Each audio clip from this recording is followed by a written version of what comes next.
Hello students, आज हम जानेंगे सोर्स डॉक्यूमेंट्स के बारे में और अकाउंटिंग में इसका क्या इम्पोर्टेंस है। हम ये भी जानेंगे सोर्स डॉक्यूमेंट्स होते क्या हैं और इसका ओरिजिन कहाँ से होता है।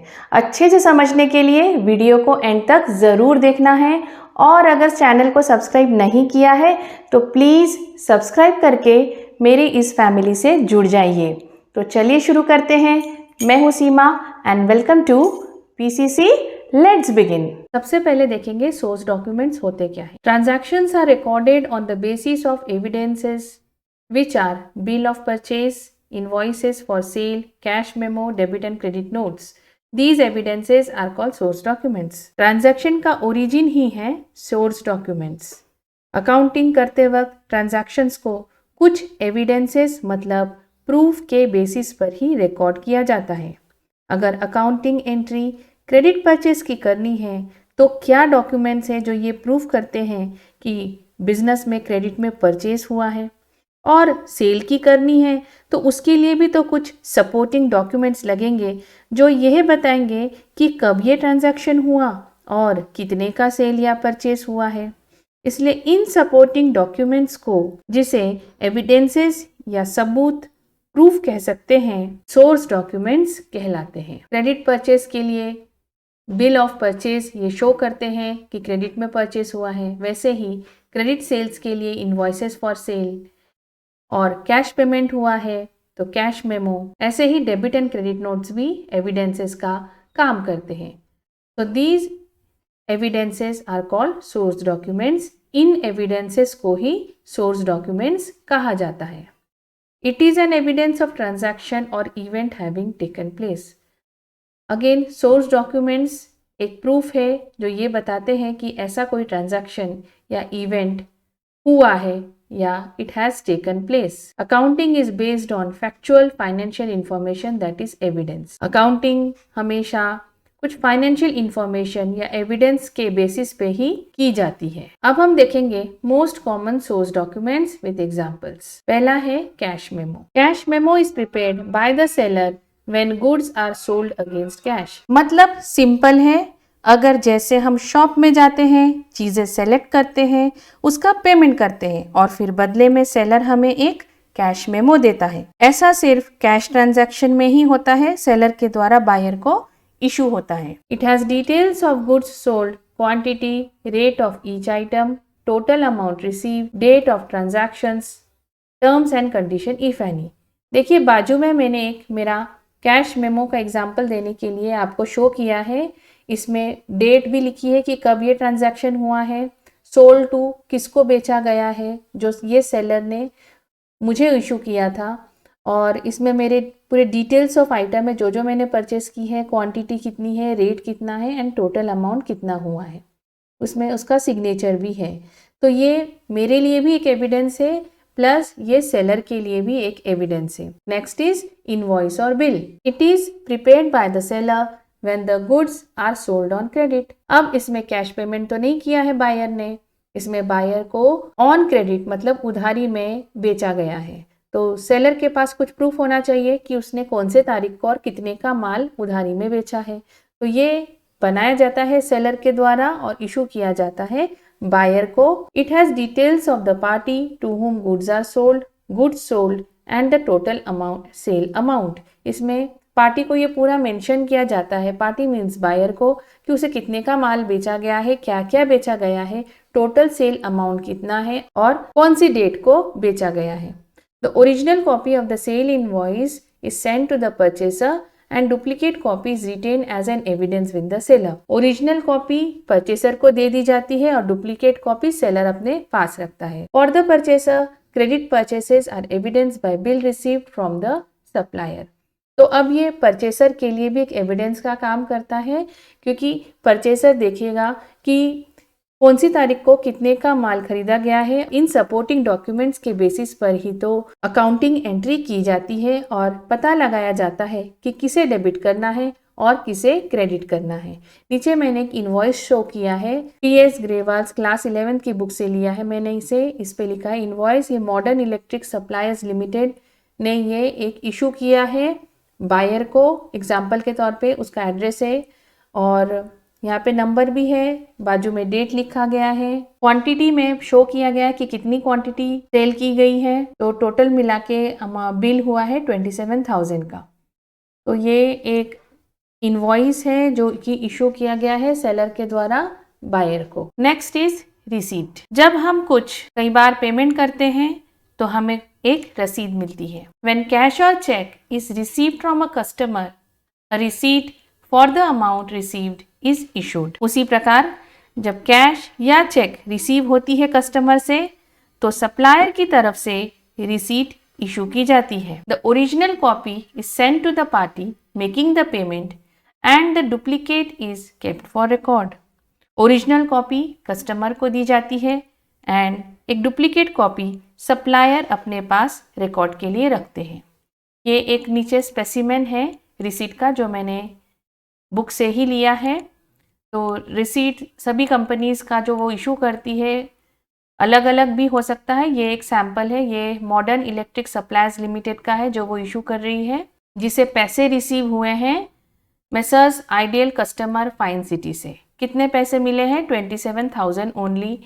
चेक मिला है, चेक नंबर लिखा है, कौन से डेट को मिला है और किस बैंक पे ड्रॉ किया गया था। इस तरीके से ये एक सैंपल रिसीट है जो एक सप्लायर ने अपने कस्टमर को इशू किया है। नेक्स्ट इज पे इन स्लिप।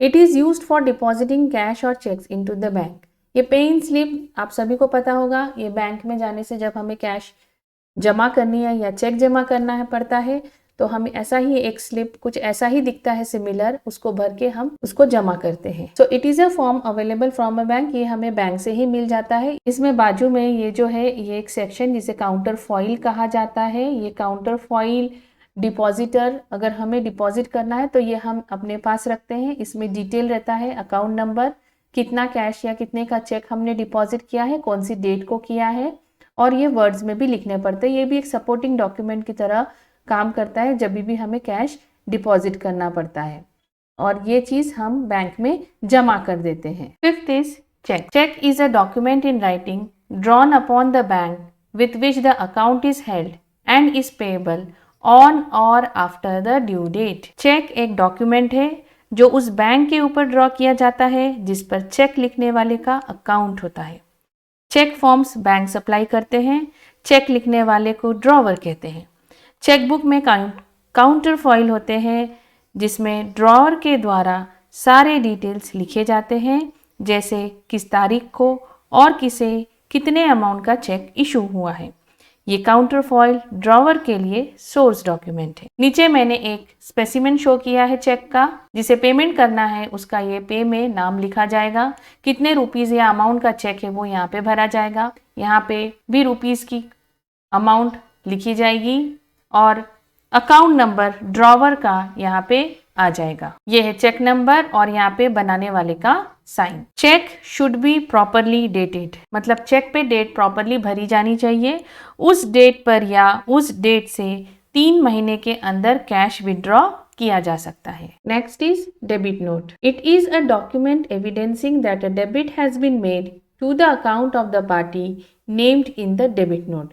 चलिए इस लाइन का मतलब समझते हैं। डेबिट नोट एक डॉक्यूमेंट है जो यह बताता है कि पार्टी के अकाउंट को डेबिट किया गया है, डेबिट नोट। चलिए इसे अच्छे से समझते हैं। सेलर को अगर लगता है कि बायर से कुछ और एडिशनल अमाउंट रिकवर करना है तो वह डेबिट नोट बायर को इशू कर सकता है, जिसका मतलब कि सेलर ने उसके नाम को फर्दर डेबिट किया है उस सर्टेन अमाउंट के लिए। मतलब सेलर को बायर से वो एडिशनल अमाउंट और लेना है और रिकवर करना है तो वो उसे डेबिट नोट इशू करेगा और ये बता रहा है कि उसने उसके नाम को फर्दर इतने अमाउंट के लिए डेबिट किया है, क्योंकि सेलर के लिए तो उसका बायर एक डेटर है। Similarly a purchaser of goods will make a debit note, पहला, if the goods have been over invoiced. अब वैसे ही एक परचेसर भी डेबिट नोट इशू कर सकता है सेलर को। किस कंडीशन में? अगर उसे लगता है कि उसके जो गुड्स की बिलिंग है वो कुछ ज़्यादा अमाउंट से हो गई है, तो ऐसे में परचेसर भी सेलर को डेबिट नोट इशू कर सकता है और ये स्टेट करेगा कि उसने उसके नाम को डेबिट किया है इतने अमाउंट के लिए। और दूसरा क्या कंडीशन है कि if the defective goods are return to the supplier of the goods. अब मान लीजिए परचेसर कुछ डिफेक्टिव गुड्स सप्लायर को रिटर्न करता है, ऑटोमेटिकली उसकी लायबिलिटी कम हो रही है, उसके क्रेडिटर्स उस अमाउंट से कम हो रहे हैं, तो वो डेबिट नोट इशू करेगा सेलर को। ये है डेबिट नोट। ये डेबिट नोट का एक स्पेसिमेन मैंने आपको शो किया है, इस तरीके से इशू की जाती है। ये इधर कंपनी का नाम आ जाएगा, ये डेबिट नोट लिखा है, किसके नाम पे इशू हो रहा है, ये messrs high and low new Delhi, goods return as पर चालान, डिलीवरी चालान नंबर यहाँ पे लिखा है, उसके डिटेल्स और कितने का गुड्स रिटर्न हुआ है।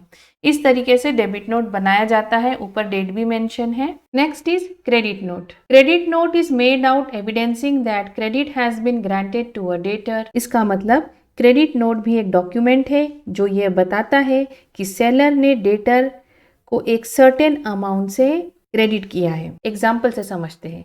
मान लीजिए किसी कस्टमर ने किसी सेलर से गुड्स खरीदे, अब कस्टमर उस सेलर को गुड्स रिटर्न कर रहा है जो कि प्रीवियसली इनवॉइस्ड थे, पहले से उसकी बिलिंग हो चुकी थी। अब कस्टमर वो कुछ सर्टेन गुड्स सेलर को रिटर्न कर रहा है, या फिर कस्टमर को कुछ और डिस्काउंट्स भी मिलते हैं सेलर से आगे चल के, तो ऐसे में एक क्रेडिट नोट इशू किया जाता है और ये क्रेडिट नोट इशू करेगा seller to the buyer, seller की तरफ से बायर को मिलता है। देखिए, सेलर जब भी बायर को सेल करते हैं क्रेडिट में, तो सेलर उस बायर के नाम को डेबिट करेगा, मीन्स वो उसके लिए डेटर है।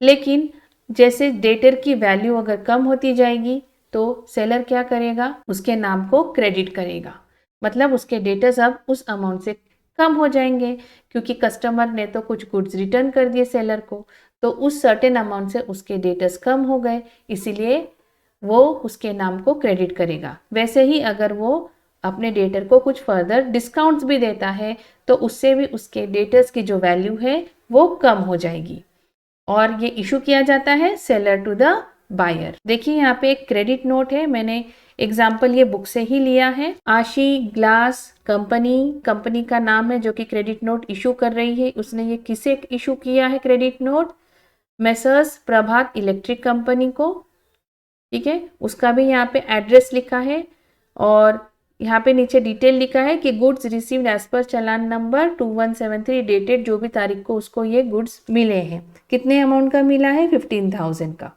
इस तरीके से क्रेडिट नोट सेलर के द्वारा बायर को इशू किया जाता है। थैंक यू फॉर वॉचिंग, और आज का वीडियो अगर पसंद आए तो एक लाइक बटन जरूर हिट करिएगा। मिलते हैं नेक्स्ट वीडियो में।